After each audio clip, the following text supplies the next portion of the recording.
by my hand. You will rise from the ashes of this world.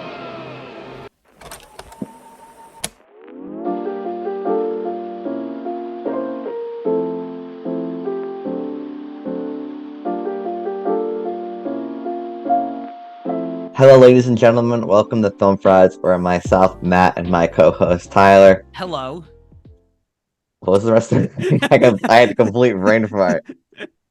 The Talked about the movies of yeah. today, tomorrow, and yesteryear. No, we provide our completely unprofessional, 100% biased opinions on the movies of today, tomorrow, and yesteryear. I'm sorry, I'm just so excited about the movie we're talking about today Really butchered that one. because this is our Search for Modern Classic series. And today we are talking about a movie that has a good claim to being my favorite movie of all time. Really? Yeah. Is it really It a has a claim? claim. I don't know officially if it is, but it has a claim. Which Do you is, have like a three off the top of your head? Can I guess your three off the top of your head? Yeah, you can guess. Okay. First off, pull that mic a little closer to yourself. Yeah, there we go. I want to hear that smooth, Sensual buttery, voice. yeah, leathery voice. Silence of the Lambs, Yes. Handmaiden, Mad Max Fury Road. Aliens is kind of flirting with that as well. Aliens is like, okay. I was trying to. What's your Letterboxd top four right now? What do you have? It's the same top four I had when I first named my account. You made the account. Is Aliens on your top four? No, I have The Handmaiden, Fury Road, Silence of the Lambs, and Pulp Fiction. As I just chose four movies that I love and I just threw them up there. I'm not one of those people that like changes them. Hey, Pretending like people look at my profile. So I know I they change don't. them. I change them often. I just put them if Yeah. I got bored because all I Yeah. do is spend all day refreshing Letterboxd and logging movies that I've seen. Yeah. That I update it to every time I see a 5-star movie, I just cycle those through. Okay. Oh, I gotta go do that. I gotta put Fury Road on there. So spoiler alert for our thoughts on You Fury know, Road. like I just hate like the patrons of Letterboxd, Why? like the Josh Lewis types. Why? I love him. They're He's great. so annoying. No, His I Civil love. War review is like legitimately garbage. No, it's. It's all about him being triggered by the fact that the movie wasn't political while insisting that it's Alex Garland who's triggered. I think He wanted he like an SNL Trump sketch Yep. level of intelligence, and then actually got a movie with nuance and was like very upset by it. Is that. Do you follow him on Letterboxd? No, I just saw a Civil War review. And I You was just like, saw it. If this you go to is like like, top and reviews, he's seen 200 movies this year. I'm like, you don't know what it's like to go outside. Don't pretend like you know what goes on in politics. I, Like seriously, I shut don't your know. mouth. I like him. I get a lot of good movie opinions from him. Good movie Yeah, takes. well, I it learn a explains a lot. lot. Your movie No, can, yeah. I'm He trying wants to three emulate. hours of McCarthyism is bad and gives that movie 5 stars, and then a movie that's like actually intelligent. He's like, what do you mean? Didn't give me exactly what I wanted. I don't know. It's I Alex listen. Garland's trigger, not me. See, you don't get it because he's watched 200. I've watched over 100. I'm just trying to keep up. I'm just like, this is my goal. This You're is like my You're like trying to. You're like. like in the Please, Saratoga. You're in the Kentucky Derby. I didn't know. This is gonna sound really stupid and real off topic. I didn't know the Kentucky Derby was on. I didn't know it was one lap. Yeah. So after the baseball game I went to, like we went to get food, and my cousin put on his phone. He's like, "Oh, the Derby's gonna be on," and I'm like, "Oh, that's cool." And he goes, "Oh yeah, it's like 90 seconds." I'm like, "What?" Yeah, So we that sat and watched it for 90 seconds, and it was over. we And I'm watched like, it. "Wait, people like go to this thing, and like what else did they do?" And they go, "Oh, it's just that. It's just the 90 That's seconds of that's you horse racing." literally. We had the exact same thoughts. I was watching it. I was like, these are what people go to the tracks for. Is like 1 90-second race. That's it. Like this is what we Yeah. bet money on. Yeah, and I Yeah. don't know. Someone horse won, and I was like, I like it's like, oh, this horse is the betting favorite. It's like, how do you know? Like, what if the horse is having a bad day? Like, what Yeah, could what if the happen? horse? Yeah, what if the horse like broke up with its girlfriend the night before, and he's like Do you know not there's? I feeling think it? there's a Kentucky Derby for women horses, female horses. Female horses? Okay. Yeah, women Do horses. they get paid 1/10 that the male horses get paid? Yes, the Okay. wage gap is real, even in Kentucky horse It derbies. translates into the horse Yeah. competition as well. Well, speaking of wage gap, Matt, And we speaking of saw. races, Speaking of, yeah, speaking of races, not that type of race, but speaking yeah, of the running races, type of race. the exciting type of races. Matt, this is your bread and butter. This is your Yeah. This is your baby. What are we Yes. watching? What did we talk about? What did So today we are discussing Mad Max Fury Road. I live, I die, I live again. Witness me. Um, this is a movie that I've probably seen over 20 times. That's This is the crazy. first time I watched it on Blu-ray though, because I bought the Blu-ray after I saw Civil War, which is a great movie. Don't be tricked into what Dude Bros Who Don't Go Outside tell you. It is a great movie. Um, You're just the villain. You're just the yes, angry. but You're the Mad Max Siskel. Fury Road is directed by George Miller. Came out 9 years ago. Next year it'll be its 10th anniversary.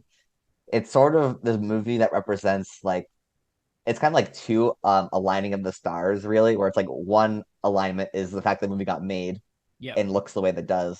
The second alignment is that it's a movie that notoriously did not do well on its opening, and then just by its sheer amazingness, um, first of all, did well on Blu-ray and DVD sales, and then got re-released because it got nominated for like 10 Oscars or like 10 plus Oscars, Yep. and it proved to be a success based on its merit. And it's like it was like an undeniably amazing movie that eventually got the credit it deserves.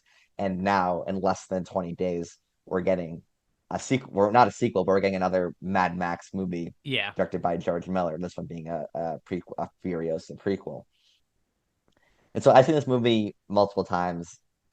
You will probably Multiple. already guess what. Multiple. You've seen this one the amount Yes. almost a full month's worth of times. It won't be a surprise what my opinions are on this movie. Tyler, what are your thoughts on Fury Road? Do you remember your first time watching? Because my first time watching it, I'd never seen a Mad Max movie before, but I watched it because it just the trailers look epic. When Yeah. was the first time you'd seen this movie? This I was actually really thinking about this because I was trying to remember because I don't remember specifically when I first saw it. I know I bought it on Blu-ray and then watched it, but I remember at the time it came out because it came out in 2015, and at the time, that was the year that I turned 17. We were in high school, but it came out in May, if I remember correctly. I don't want to dox myself, but I turned 17 in Please don't. August. Just don't say where you're from, I'm what not your saying where age I'm is. from, but I'm Okay. just saying I turned Because sometimes you seven. do, and I'm I warning you in advance. yeah, man, just sometimes I'm like, yeah, come to my no. I turned 17 a few months later, and I could not get anybody who was over 21 because I mean, clearly in the US, at least how it works for people in the US, in case you're watching it outside, if you're under 17, you can't go see a rated R movie by yourself unless you're with someone who's over 21. I could not get anybody who was over 21 to take me to this movie. You were of age, so you went and saw it. I basically just heard the rumblings. This is the coolest fucking movie ever, and And I Tyler's had like, to. It's like what the sitting fuck, at and home. I had to wait until I think it was like the Black Friday that following November to buy it for like $8 on Blu-ray and to watch it, and it was so fucking good. And I was so mad that I couldn't see it in theaters. I was so frustrated. Um, I don't want to make you doubly jealous, but I saw it twice in you're theaters. such a bitch. Are you? Did you really? I saw it once by myself, and because no one wanted to see it, Yeah. and then I saw it another time with a girl who I was romantically interested with, Yeah. and she hated the movie, What? Really? and then I stopped talking to her.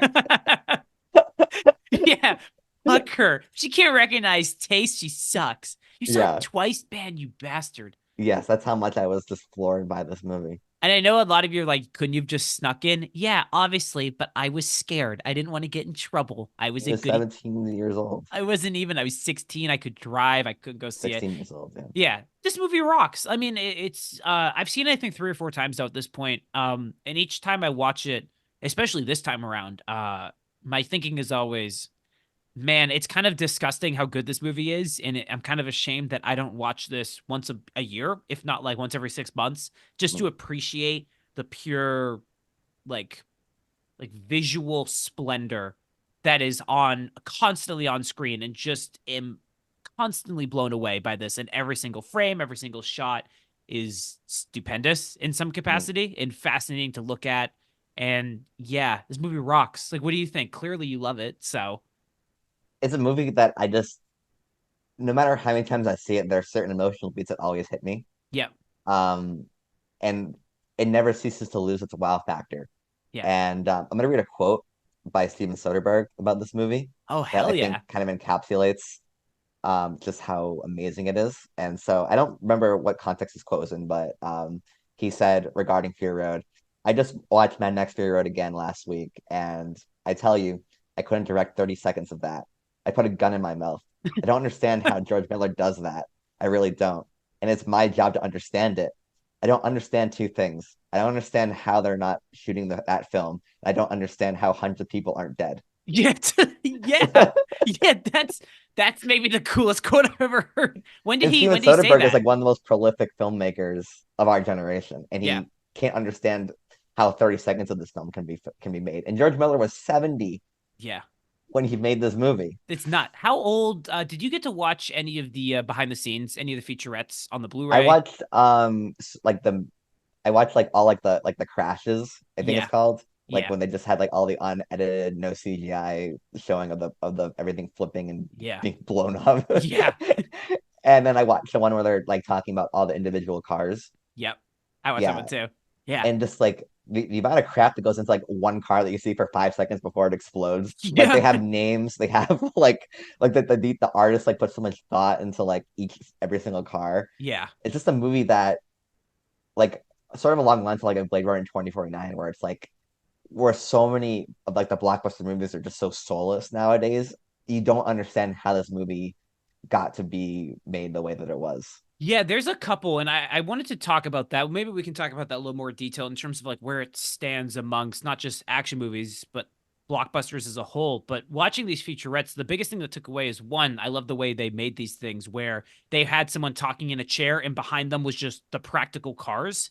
And you're like, that's that car, and it's just freaking huge with all the Yeah. detail in it. But honestly, the thing that struck me the most about specifically watching like a lot of those like unedited crash sequences is honestly it highlights the importance of like color grading in a lot of like these movies and how a lot of movies I think blockbuster failed to take into account how important vibrant interesting color grading could be because Yeah. one of the things that I forgot about and that I loved this time around watching was how vibrant the colors are in this movie. It really makes it really stand out in something that you can feel because we'll talk about probably our history of Mad Max, which is not at all. We watched the first two movies this week in preparation for this, but you can feel how this movie is a buildup of the first Mad Max and then Road Warrior, Mad Max 2. And there are little things, little ideas trickling throughout, but you can really feel that I at least like this evidence of like color grading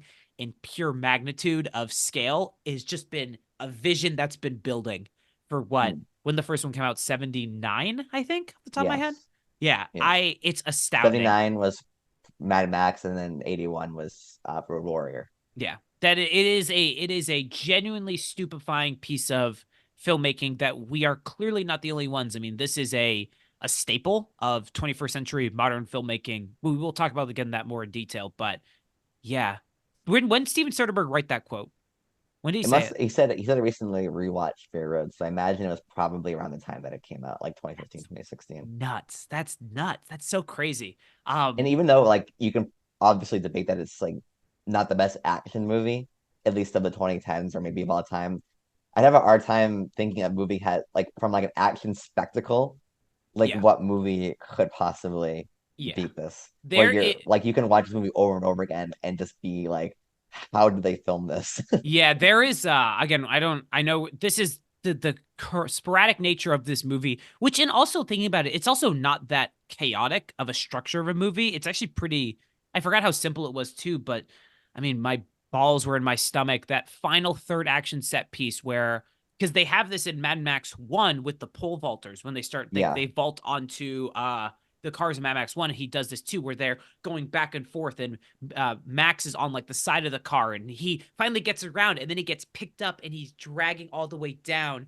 He kicks the guy off, and he goes up as it explodes in the background.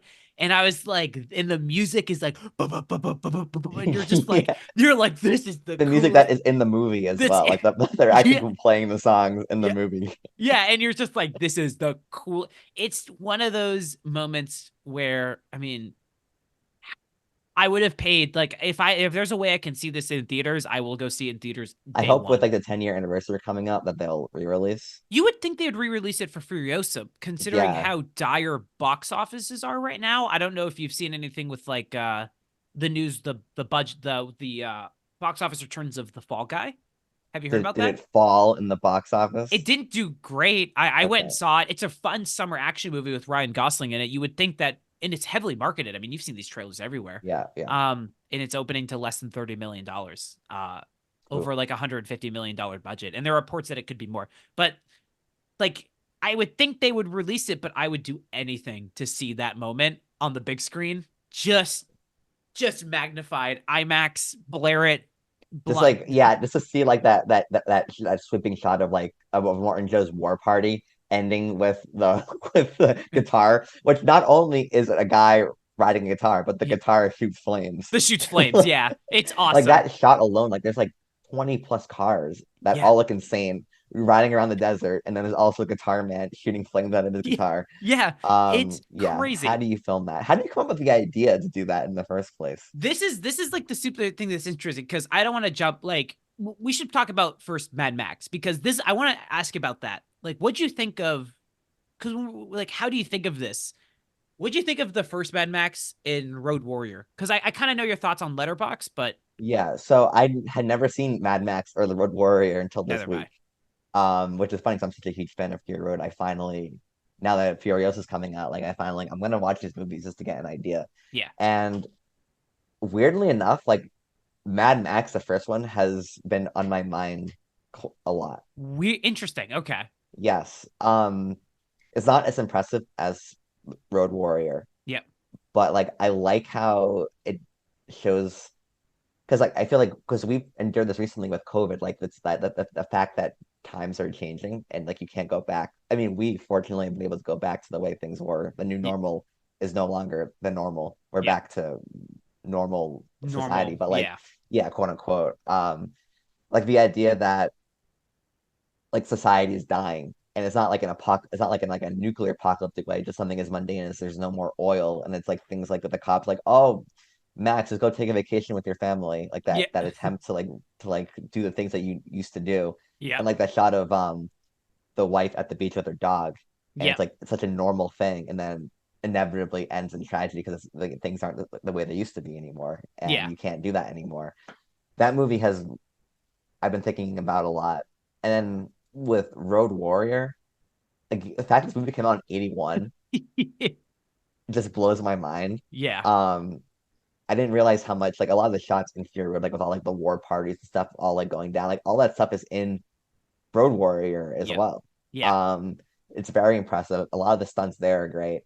And just like George Miller's insanity, like the guy in the gyrocopter like Yeah. dropping snakes on people, and the snake falls on the guy, and then he injects his spears into the front seat of the driver, and Yeah. the car flips. And the car does a bunch of flips and blows up, and you're like, "This is the coolest thing ever." Yeah. Um, it's and like also like the good guys all have like those like flamethrower turrets that they're shooting. Yeah. It's so impressive, and like I think both movies, even though I don't think they're as good as Fury Road, like George, it just makes me further appreciate George Miller's brilliance Yeah. as a director. Like his vision, his ability to, even though he was limited by budget and just the time he was filming, still be able to make these movies as great as they are, Yeah. is so impressive. Yeah, I know. I completely agree, and that's honestly a lot of. It's pretty interesting what we took away differently. I feel like from Mad Max and Mad Max 2, and I think it was purely my expectations with the first Mad Max, where a lot of these like it is really fascinating because my understanding of Mad Max is like yours. It's solely based off of Fury Road. So when Mad Max starts and it's this civilization almost on collapse, Yeah, because when a civilization is a slow dying, it's not like a it's nuclear. collapsing, It's like but it collapsing. hasn't not It's fully collapsed. Yeah, law and order is kind of falling apart like when society inevitably collapses whatever, not to be all doomer nihilist on us, but it's not, unless it's in a giant like disaster, it's not going to slowly kind of, it's not going to just grand fall apart, but it will slowly diminish. And you see a lot of that like happening where people are just taking over the highways. Like they have that sign at the beginning, like this is a dangerous highway, like 57 road deaths, like proceed at your own caution. The rule of law is just cops in cars just chasing after people is really a really cool idea, and I agree with that. But I didn't expect a level of characterization with Max, which is why I found Mad Max 2 so fascinating, because that is the mythos of Max, where he comes in, he saves the day, and it's like, oh, it's this legend, it's this fable of who he is, which is more in line with what Fury Road is, where he is essentially a figure who comes in, intervenes in some capacity, and is a legend, like a whisper in the wind. And I found that those moments of subtle characterization at Mad Max 2 to be really impactful. One of the most memorable things is like he's so reserved and so quiet, but he has a little music box that he gives to the small feral child with the fucking awesome boomerang that he uses Yeah. to cut a guy's head. But even without the knowledge of his lost family in Mad Max 1, you get an incredible depth of character and performance from Mel Gibson just in the way he looks and acts around that kid, which I think is just super Yeah, fascinating. Mel Gibson is very good in these movies. I think he's genuinely superb in 2, and I think he's Okay. really good in 1. 1 is a little bit of a hard sell at first for me, but Yeah. 2, I think he's genuinely like stupendous in that role of like this gruff, quiet warrior. I thought I saw something that he only has 16 lines in Road Warrior. Seems like he might have a little bit more, but Really. I think it's still very minimal. Like he doesn't really talk a lot, which I think is really cool. But yeah, Mad Max 2, Lord Humongous. Um, Thought I you heard good? someone not. Lord Humongous being just a giant ripped dude who Yes. strangles people is awesome. Uh, they're really fascinating. Mad Max, the first one, I haven't. Did you ever? Did you get a chance to watch the third one, Beyond the Thunderdome? No, I did not. That one, I was also kind. I heard some. I was like, you know what? I think I'm Because like okay I with feel like avoiding it's it. I've heard it's more childish, and Yeah. like part of what I loved about Mad Max and Fury Road is like the grittiness of it. Yeah. There's that final sequence at Road Warrior when they're on the final escape is genuinely harrowing. Yeah. Like when people are getting picked off on top and you're like, there aren't like a lot of cars are still there, like a lot of stuff, and people keep dying and dying and dying, and it's really awesome. It's really cool.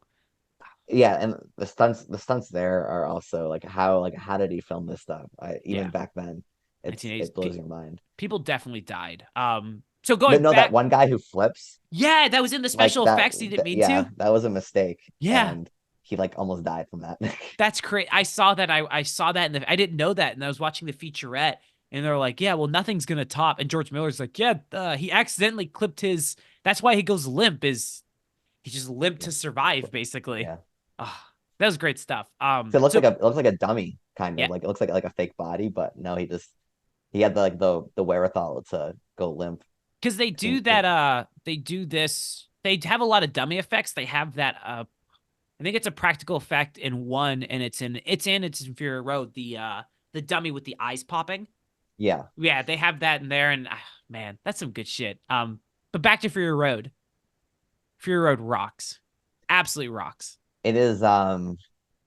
Even just from like an editing standpoint, like some of the battle sequences are so like I was thinking of Rebel Moon, the first one, where and it's just like where it's like the main character is like when they're in the barn, and the main character is like 10 feet away from the two soldiers with the rifles, Yep, and she's running at them in slow motion, and it's so drawn out, and you're just like, shoot him, shoot, shoot it. why don't you Yeah, just shoot her? She's right killer. there. Yep, But like Zack Snyder insists that it's like amazing. Like yep, this movie has like 20 cars involved in an action scene, and like everything weirdly makes sense. yep, Like they're implementing strategies. You know who's fighting for what side, and there's like three factions go like fighting at the same time. yep. It's so well put together. Like I think the highlight, besides like the ending action scene, which is just incredible, but like I love the fight between but you have like Furiosa's vessel, and you have like the war party, the war boys coming on, and Yep. also the fighting off the buzzards. Yep. Where like it's like Nux and Slim on one car, and then like the buzzards and Furiosa on the other, and while Yep. he's also kind of fighting Max at the same time. Yep. Like that scene is so well done, to me. I yeah, that scene with the buzzards, is that the because so I was thinking about this, and I was thinking the movie is what? 3 long action set pieces. You have the first one, the escape through the Yeah, sandstorm. Then you have that middle one through where they kind of have to go through like the not the quarry, but like the wet area, the quagmire. the quagmire, and then you have that following action set piece, and then she escapes again, And then you have the final one where they go back through the canyon, and it's Yeah. 3 long action set pieces. The first one is one of the best ones I've ever seen put on film, and it's probably the worst one in the movie. Yeah. It's The like one that shocking. ends with the sandstorm. Yeah, the one that ends with the Yeah. sandstorm Okay. is arguably the worst one in the movie, but it might be the most exciting action set piece I think I've ever seen in a movie at the time. Yeah. When it Yeah. first, like when it cuts to the people doing the drums and it's the guy in the guitar, and then you see the sandstorm and Max is like, "That's mine." Like, Yeah. or if it's like, "First you took my car, now my blood," like something like that. And then they go through and it's just oh, it's just so good. And the detail of the buzzard's car being covered in those spike metals as the Yes. guy is like, "Witness me," and jumps off. And then they're like, "Mediocre." And then they're just like, Yeah, yeah, they're all like worshiping him, and as soon as he dies, mediocre. mediocre. I do think that the one thing that I felt, I mean, I think Fury Road is an improvement on the franchise in every single capacity. Again, I can't speak on Beyond the Thunderdome, but I'll just say on the first two. Wherein George Miller just amplifies the world itself. There's a deep, like, religious aspect in this movie. There is a focus on the religious development of cars and metal and oil and of water and of green, and that kind of religious fervor in how it percolates. I'd say throughout the people, what they do, they spray the paint, they're like Valhalla, and then witness me, Yeah, and then they kill themselves. And also the imagery of them taking the wheels from the pile and and they all basically go like like this. and they Yeah, all when go they. like this for that. Yeah, is it's so good. It's also fucking. I could talk about every single scene of this movie and just be like, it's great.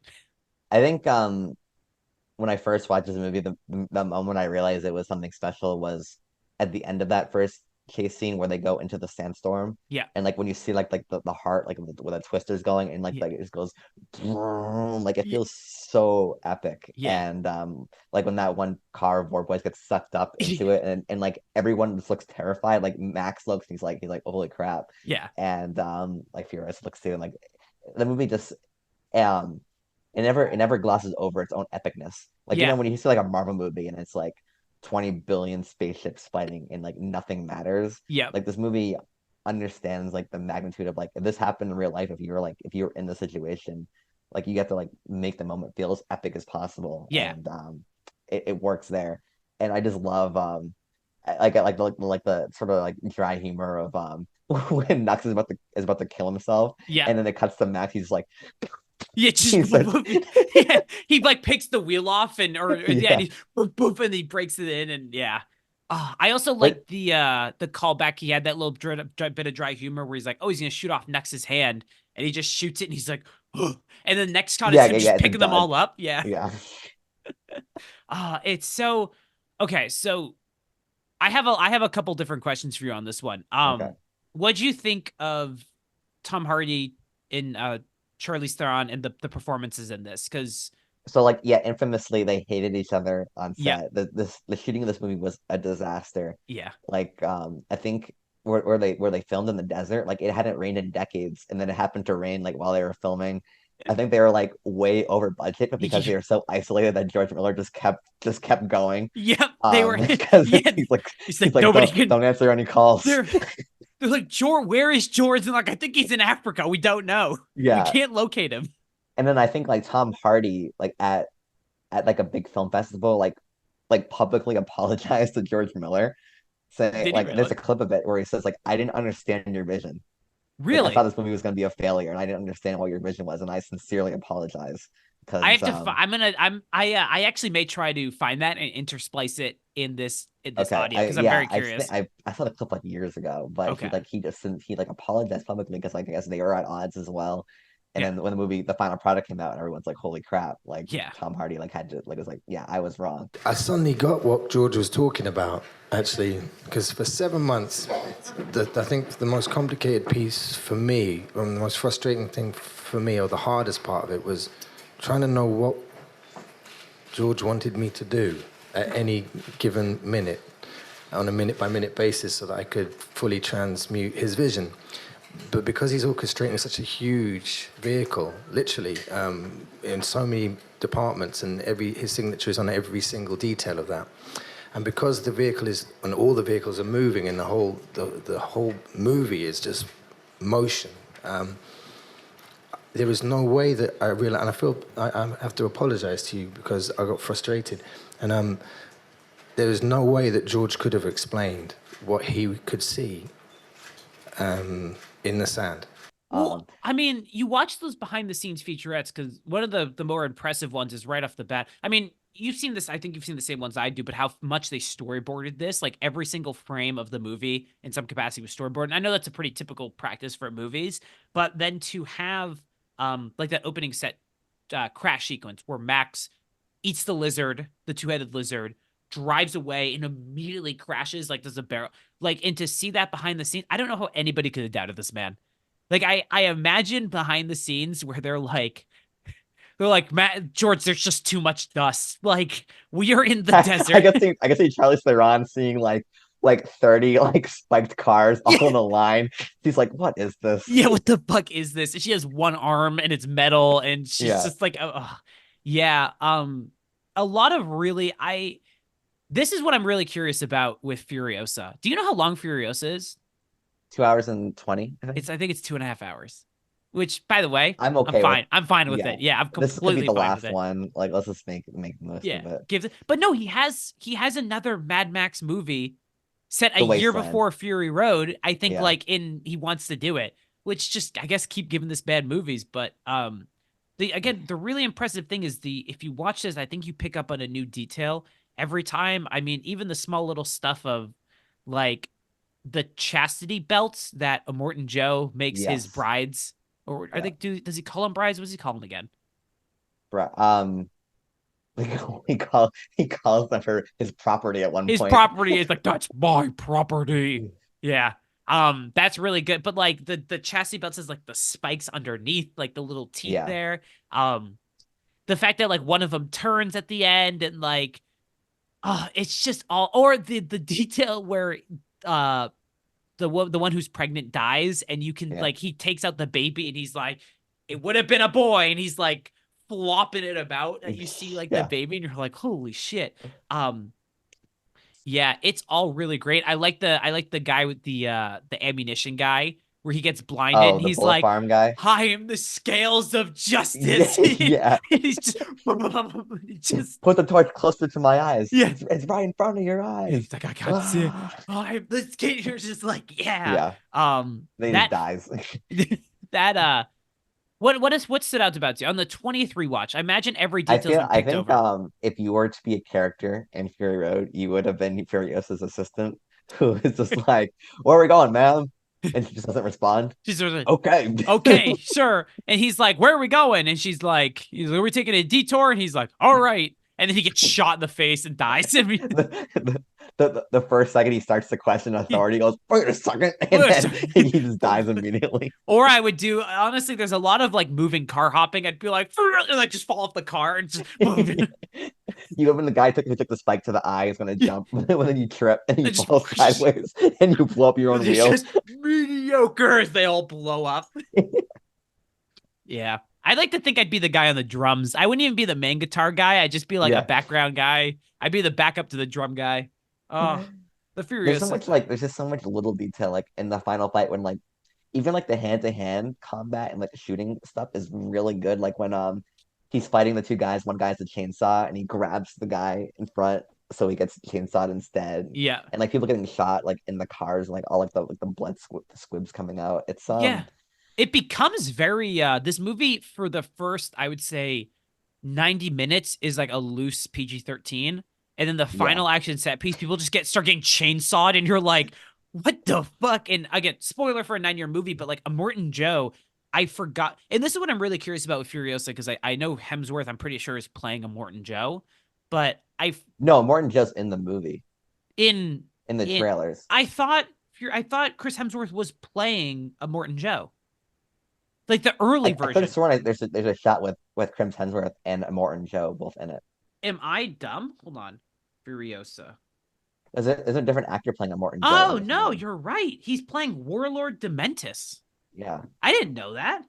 Who's playing Lackley Humley? Oh, I didn't know that. That's sick. But like Immortan Joe getting like his face ripped off by Yeah. the mask by putting it in the car is awesome.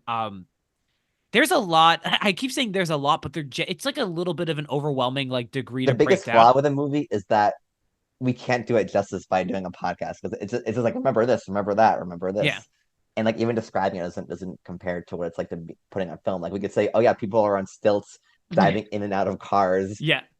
but you don't appreciate it until you see Until it. you actually see it. Yeah. I would like to talk about, and this is a detail I didn't notice mainly because I when I watched it probably for the second time, it wasn't familiar. The accelerated frame rate in the movie, I didn't realize was a big detail to see to create a lot of sequences that were either sped up or create action set pieces that go a little bit faster. You see this in not it's a little bit different in like the Raid movies. This is a little bit different, but they in the Raid movies there's this great video by Corridor Digital, I think, Collider Digital, one of those two, where they talk about how in the Raid movies they will often like cut a frame or like cut a few frames from an action. So when like a leg hits somebody, they cut like a frame in the middle so it cuts a little bit faster. Yeah, And he doesn't do exactly like that, but he does amp up the frame rate. So like at the beginning, which I forgot about the characterization of Max is like it's hard to know who's more insane, me or them. And the entire movie, he's haunted by the visions of someone who failed to save, which I yeah, think is a great way just to condense the first entire Mad Max movie into one quick little frame rated hallucinogenic flashback. But they do that a lot in like the panic sequences where like Max is running and the frame rate's accelerating, and it goes faster and faster, and it creates this really like beautiful sense of urgency and panic, which I really, really dug in terms of like a filmmaking technique. Um, but honestly, another thing that really stood out, and I wonder again on 20 watches for you, is that the movie, like, it's almost refreshing when the movie takes a second to breathe. Um, and when it takes a second to breathe, I didn't find myself waiting for the next action set piece. Rather, I found myself like really enjoying the few minutes of like the characters that we had because I liked them all. I liked Nux's change from a like a blind sycophantic religious Morton Joe follower to someone who sacrifices himself to save like someone with like a cause. Instead of dying for nothing, he dies for people. I thought was really great. But when they go through the quagmire and there's that couple shots of like Nux running in front of the truck or the people on stilts, like dead yeah. crows, is all genuinely beautiful world building, storyboarding, and like filmmaking. It's all just amazing. It's all I don't great think this stuff. movie had a screenplay. I think it was all done on storyboards. Was it really? Did you look that? I Is that what you're think looking up? so. Yeah. That's crazy. Because that's so great. Because there's such great sequences of character writing. Like even when Furiosa breaks down, they're like, there's that great bit where she's like, "Where's the green place?" And it's like you passed through it. Like Yeah. it's gone. And she has that moment where she just like drops her arm and just like screams in the It's a great sand. moment. Yeah. It's the great shot. What about for you? I know I'm no again 20 watches, but like what really stood out to you this time around? Just how it keeps raising the stakes. Like I go back to the buzzard fight where it's like not only are there cars and motorcycles covered in spikes, but also the people on the motorcycles are jumping over the vessels. I Yep. mean like the big ship. Yeah. And not only are they jumping over the giant truck, but they're also dropping bombs on the giant truck. Yeah. And not only are they dropping bombs on the giant truck, but they're also getting picked off like ducks Yeah. by Max and Furiosa. So they're Yeah. falling as well. Yeah. Like Yeah. midair while dropping a bomb that explodes. Yep. Just imagination, I think, is the imagination and the ability to show it on the screen in such clarity Yeah. is something that will never get old, no matter how many times I watch a movie. And it's really impressive because it's like I don't want to say like something dies in the small details, but this is a movie that you could pause probably most frames and pick up some kind of detail of a car, of a way something's constructed, of a way things are moving, of how someone looks. It's all really great, and I think a lot of that is reflected too in I don't want to keep like I know this is a movie about spectacle, but it really like it shocked me how great the characterization is in this movie. Even the individual brides, how the one played by Zoe Kravitz is more willing to take up like guns and violence, and there's clearly Yeah. like she's like they're like, I don't want to kill anybody. She's like, give me that fucking gun. She's like reloading it for them, and Yeah. or one of them abandons, or you have the one who plays. She was in Transformers 3. She's married to Oh, Jason Statham. Rose something. Yeah, like Rosie Huntington Yeah, that's right. Wilderford or something. I don't think if that's her name. But by the way, I think they have a kid. That kid must be Who was the her kid? and Jason Statham are Oh, married, and they have a kid, and the that kid was kid born bald and will permanently not have hair, like in this general area. But they must be the most beautiful. That person's going to be the most Yeah. beautiful human being on the planet. Like nothing will compare to that. Let me find her name so I don't I call think her Seth Rollins and Becky Lynch's kid's gonna have a lot of competition. Seth Rollins. Yeah, Seth Rollins is a really handsome man. At least physically, it was born with a 6-pack. Is Riley Keough in this? Isn't Riley? Yes, she's Knox's love interest. Isn't she Elvis's granddaughter? Riley Keough, Yeah. Elvis Presley's granddaughter. Yeah, I thought she was. Am I crazy? Okay. Tell me. By the way, the guy who plays Immortan Joe plays the bad guy in the first Mad Max. Yeah, Did you I know knew that. that. I knew Yeah, she came. I didn't know that. He plays a toe cutter. I thought that was really cool. Quick, while I look up the Riley Keough bit because I don't want to see him like. Oh yeah, granddaughter of Elvis Presley. That's crazy. Elvis Presley's granddaughter is in this. You have the girl who took over for Megan Fox after she called Michael Bay a Nazi. In the Wait, she called Michael Bay a Nazi? No, remember Megan Fox got fired after Transformers 2 because she compared okay. him to, I think she compared him to like Hitler or something like that. Okay. I don't want to butcher it.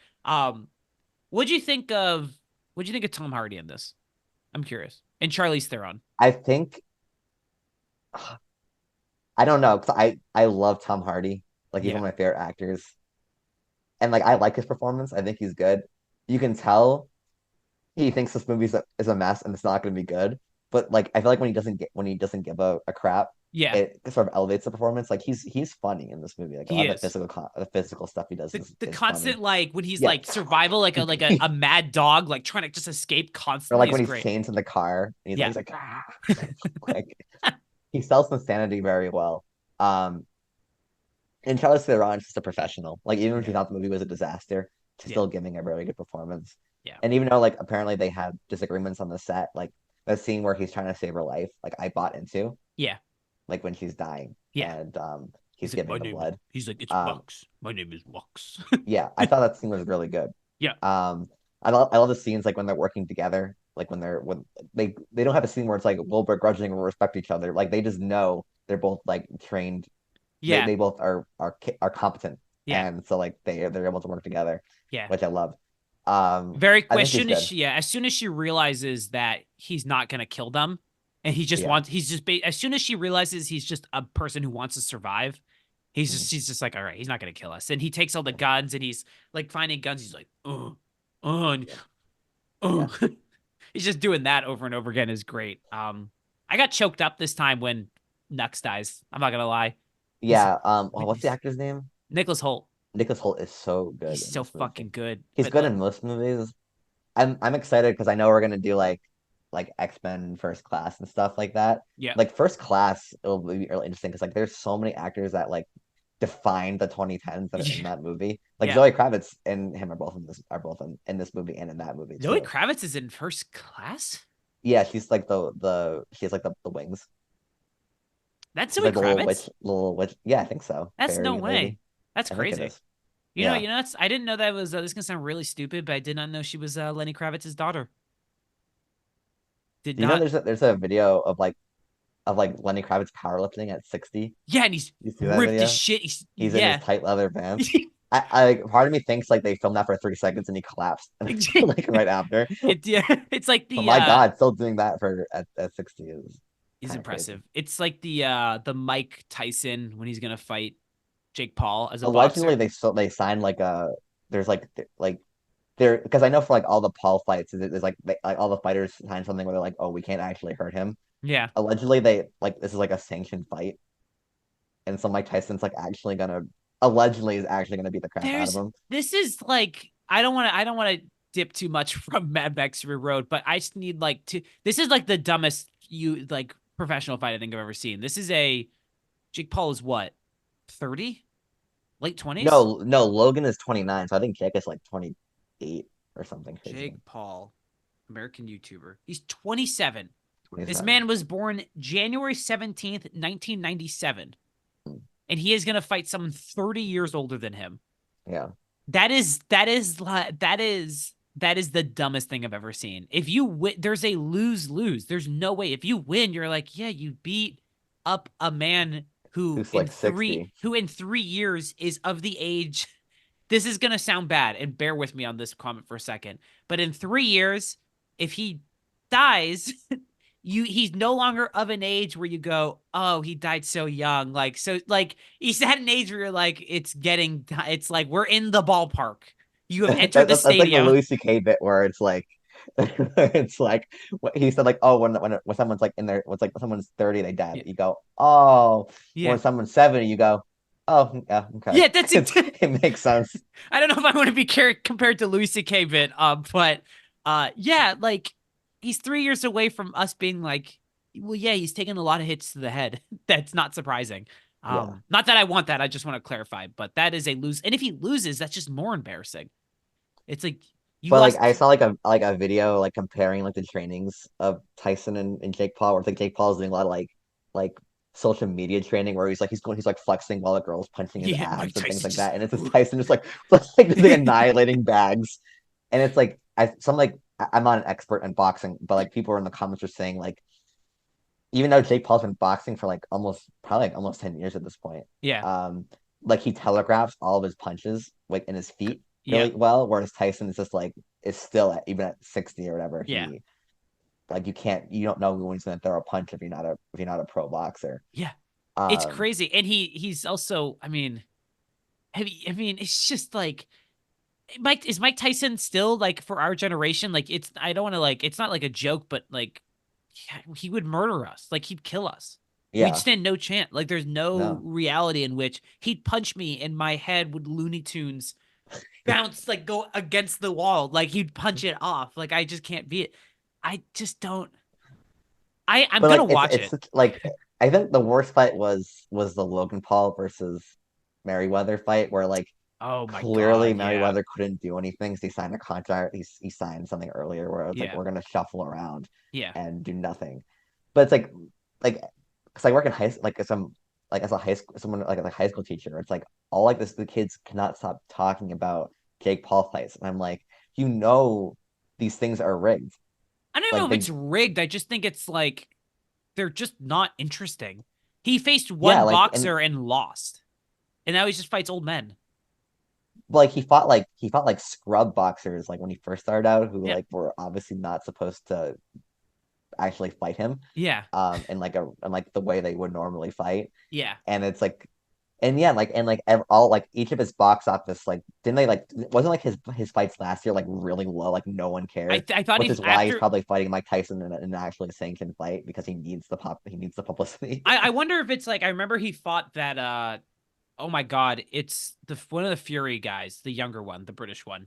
Okay. He fought one of them and lost in that like tank because the whole appeal is like we're waiting to see Jake Paul get knocked out, but I think he then fought someone after and won. But I was like, he fought someone because before And yeah, no that one it's cared. Like it got no yeah, it's like it interest. doesn't like who gives a shit. But then it's like the biggest. I don't think he's ever rigged. I don't know if it's that far, but like, do you remember the one where he fought that wrestler Ben something Ben Askren, I think, and he was like it was a while ago, but like Ben Askren, he got knocked out like first round or whatever.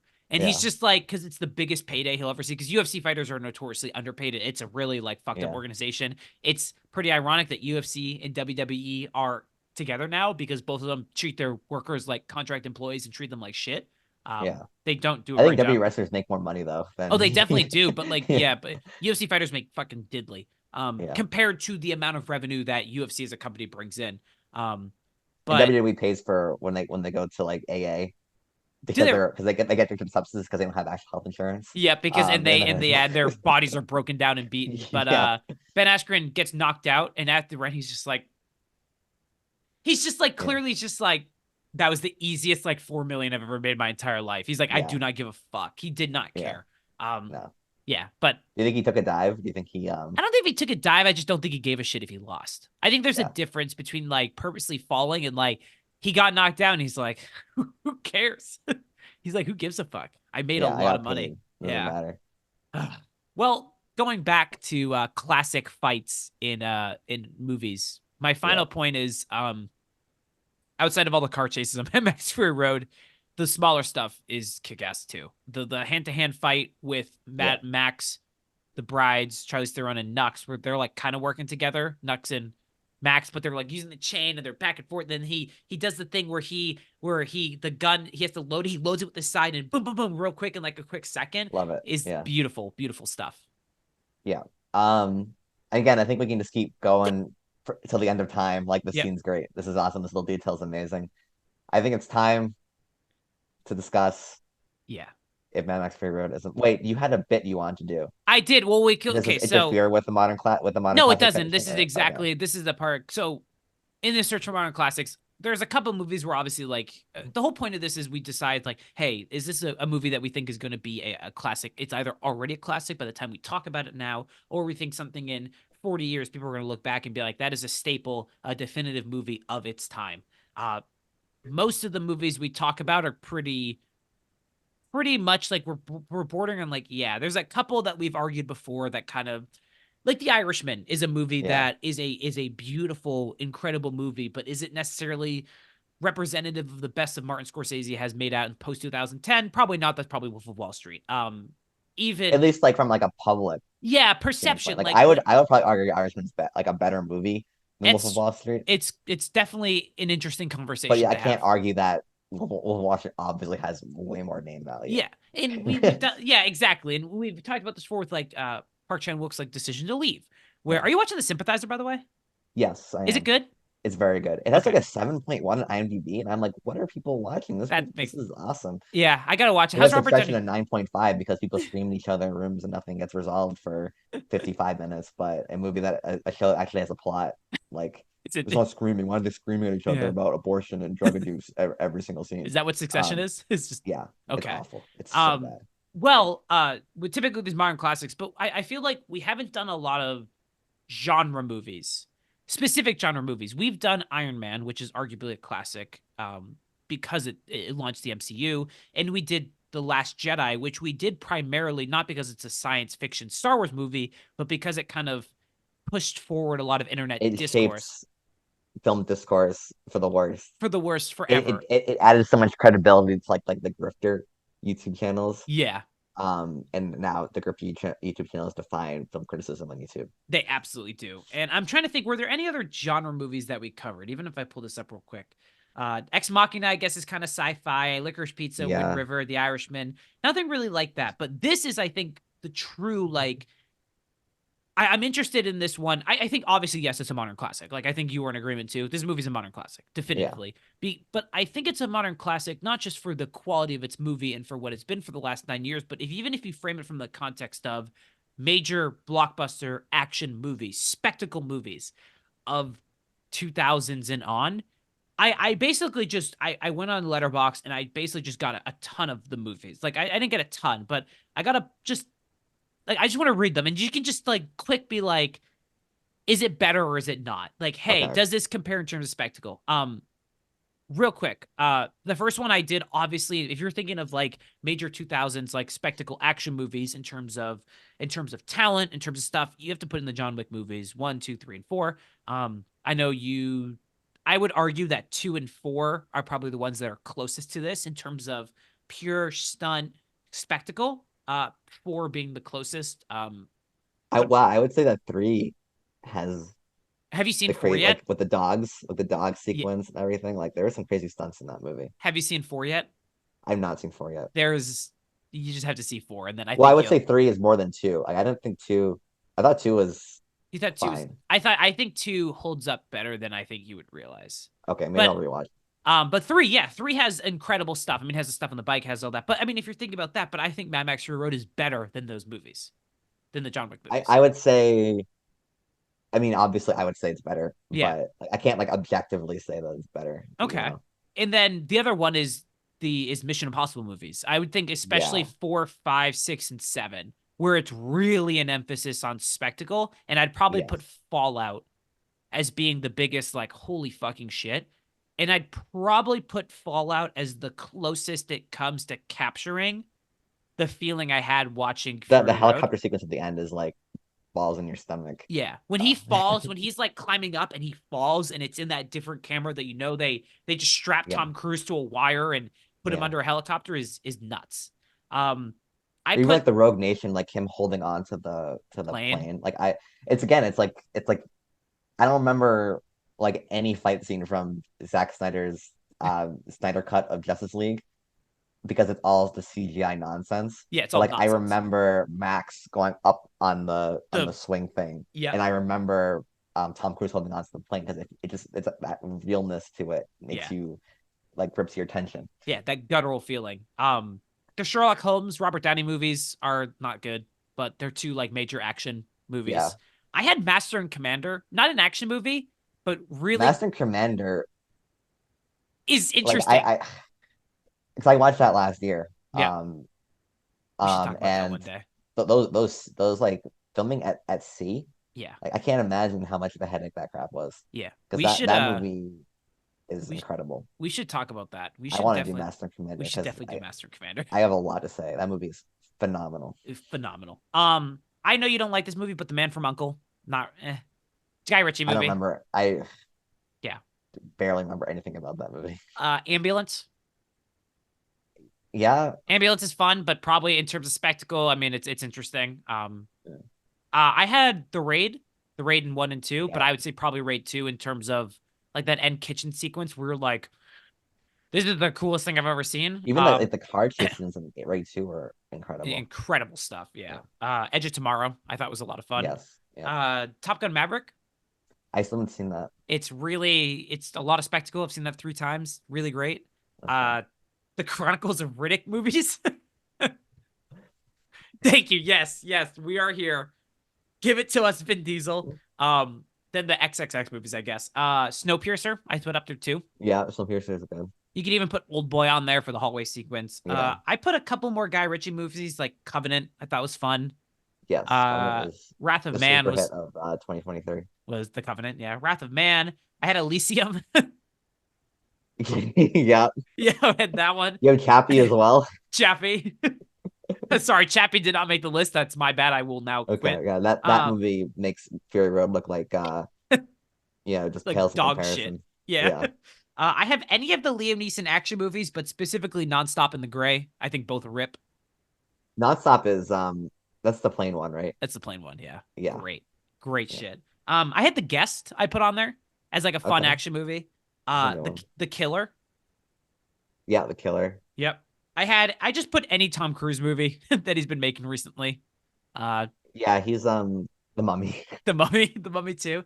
I had The Night Comes for Us. Remember that?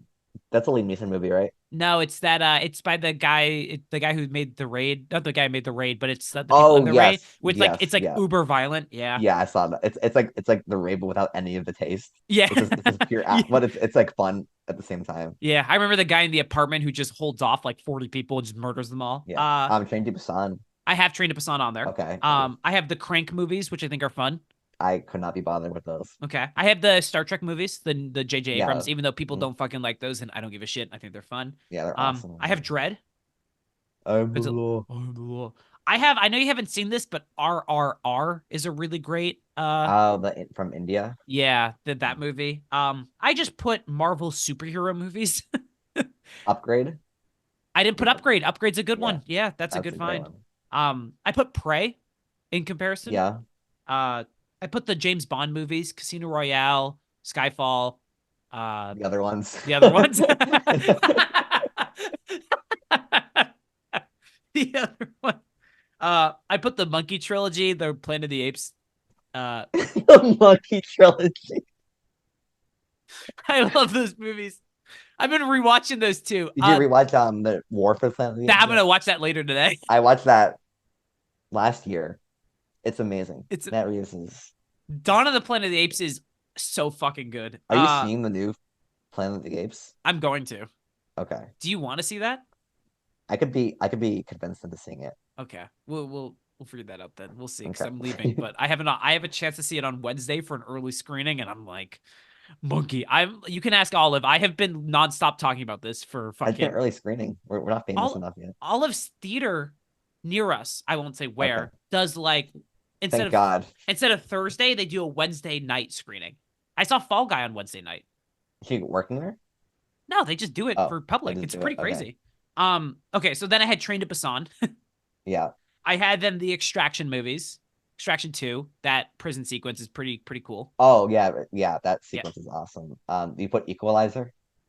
I did not. I forgot about those movies. Well, how your bread and butter, Denzel Washington. I don't give a fuck about the Equalizer movies. I gotta be honest. I'm more of a Crimson Tide, Deja Vu, guy.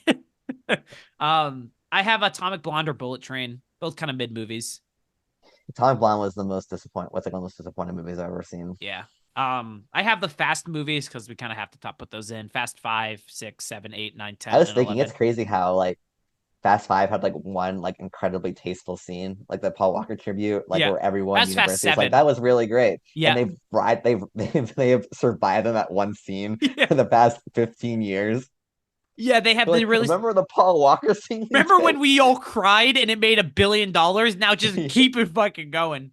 Did you see Fast 10? I haven't seen Fast 9 either, so I'm kind of out. You're saying it like you're disappointed, like I haven't seen it yet. But John Cena's in Fast 9, and I was like, he's his brother. He's Vin Diesel's brother. Hobbs and Shaw was actually good. Hobbs and Shaw was fun, yeah. Yeah. I have Warrior. I think Warrior's really good. I haven't The seen Tom that. Hardy MMA movie. Oh yeah, I haven't seen that. I have Haywire as a Steven Soderbergh, Speaking of the Devil, movie with some Brazilian jiu-jitsu in there. I think is cool. And then I have the Bourne movies. Just Okay. except not the Oh Jeremy my Renner God, one. it's It's Jason Jason Bourne.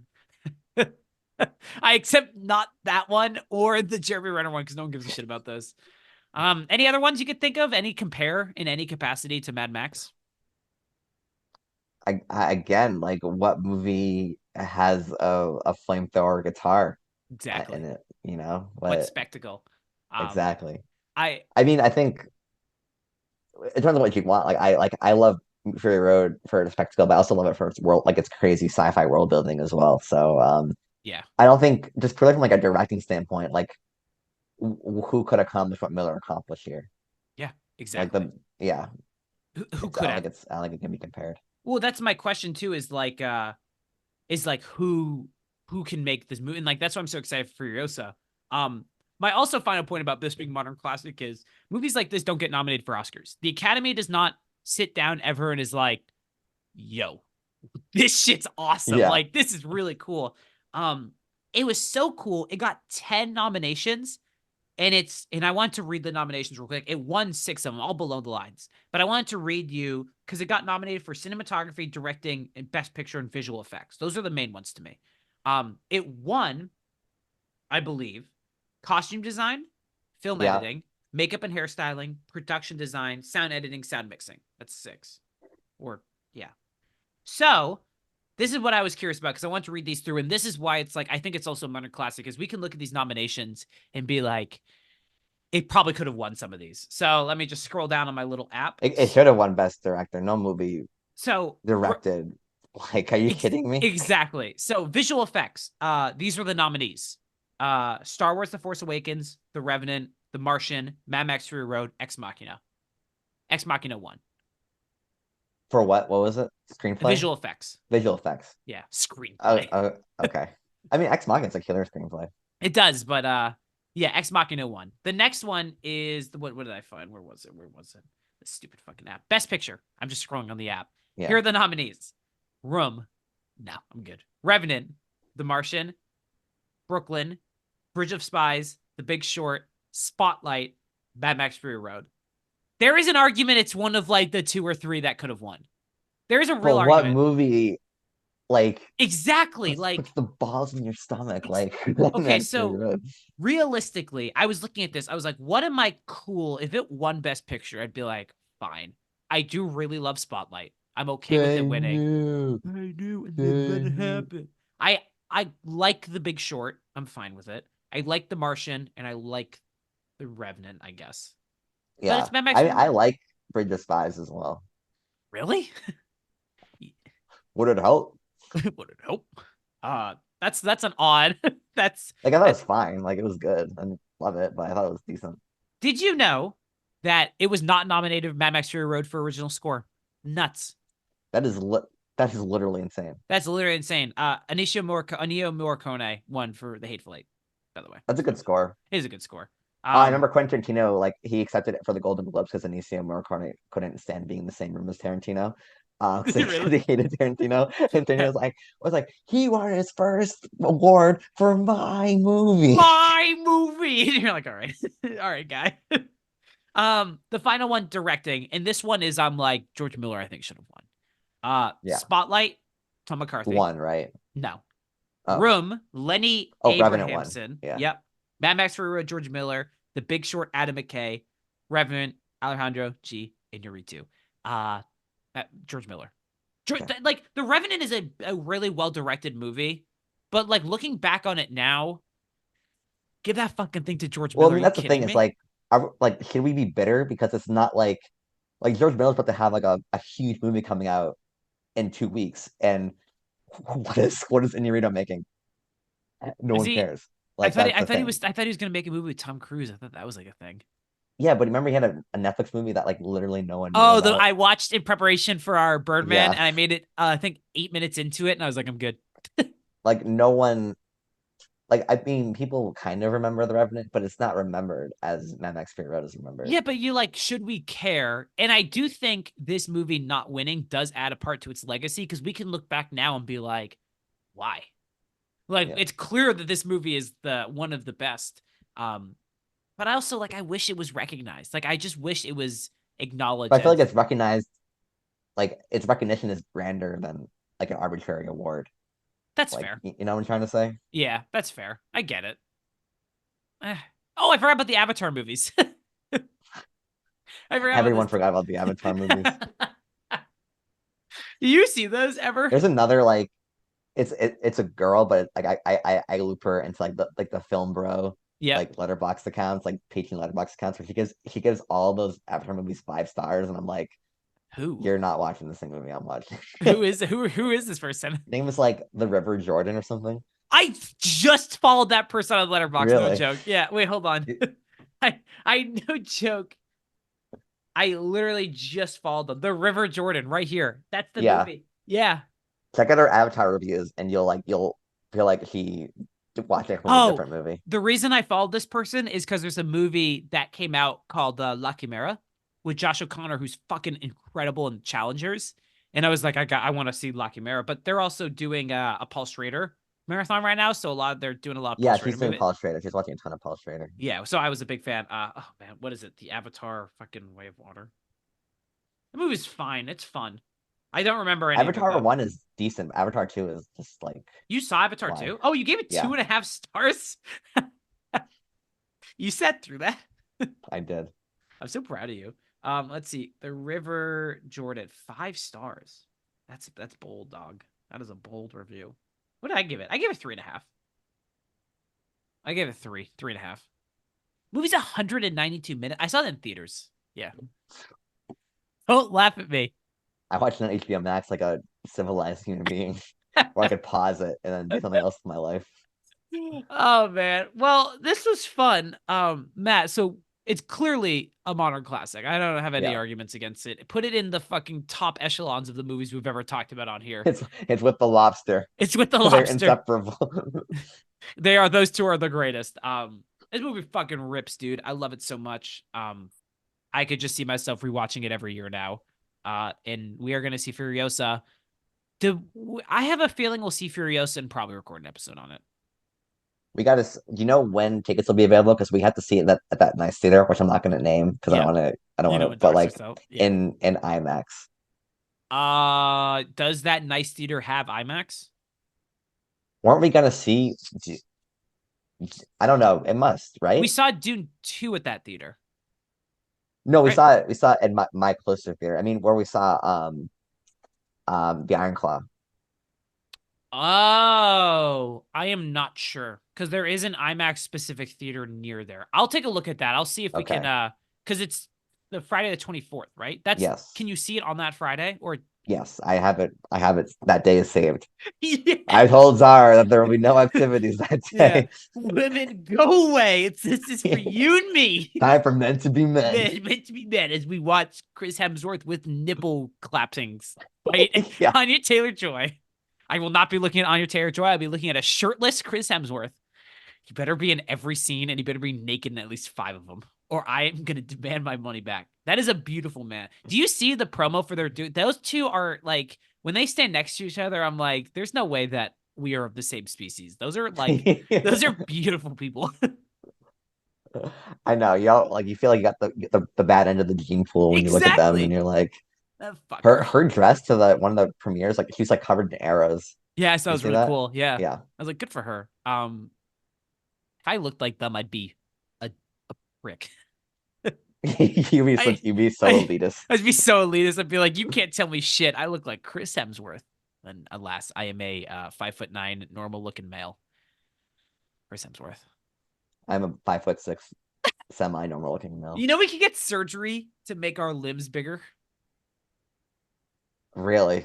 I think there is. I think there's like a 50% chance till you just die. I think that's. Can you say like women get surgery, like celebrity girls get surgery to get like the little bit of fat here Oh, from the their buccal cheeks? fat gone. Yeah, because it's like it's like that. Yeah, I don't know.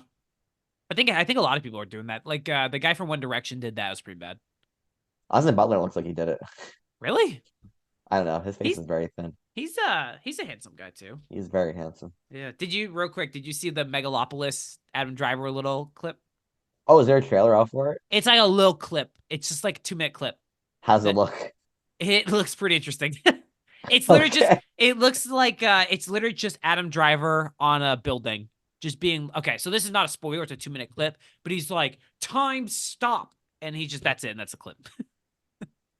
It's on Francis Ford Coppola's literal YouTube channel. Oh God, Francis Ford Coppola, please.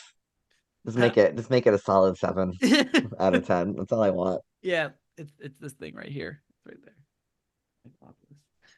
there. You're gonna show me the clip. I'm For like, the audio listeners, I will describe what's going on. yeah, okay, I'm ready. I'm gonna describe it. Oh wait, I'm getting an ad for a guy about a Rocket Money finance platform. Okay, here it is. It looks like it has a high budget. I think he sold like his winery. I think he Yeah, put like yeah, I heard that. he's like, this is my movie. That's the thing where it's like when Tarantino is like, I want to make 8 movies or 9 movies, and I want to be 10 movies, and I want to be done. And like some people are upset with that. Dude, read this synopsis. Ready? This is right up your alley. Ready? Okay. This is the synopsis on IGN, the little thing. Megalopolis is a Roman epic fable set in an imagined modern America. The city of New Rome must change, causing conflict between Caesar Catalina, a genius artist who seeks to leap into a utopian, idealistic future, and his opposition, Mayor Franklin Cicero, who remains committed to a regressive status quo, perpetuating greed, special interests, and partisan warfare. Torn between them is socialite Julia Cicero, the mayor's daughter, whose love for Caesar has divided her loyalties, forcing her to discover what she truly believes humanity deserves. Is he I talking know about exactly Caesar? what's gonna happen in this movie. You do? It's just the Catalan conspiracy. Like just Google the Catalan conspiracy. You're gonna know exactly what's gonna happen in this movie. Catalan. You mean the monkeys from the Planet of the Apes, Caesar? Is that he's talking about? No. Or Caesar from the hit novel Hollow Skies. Yeah. Catalan. I gotta go sue somebody.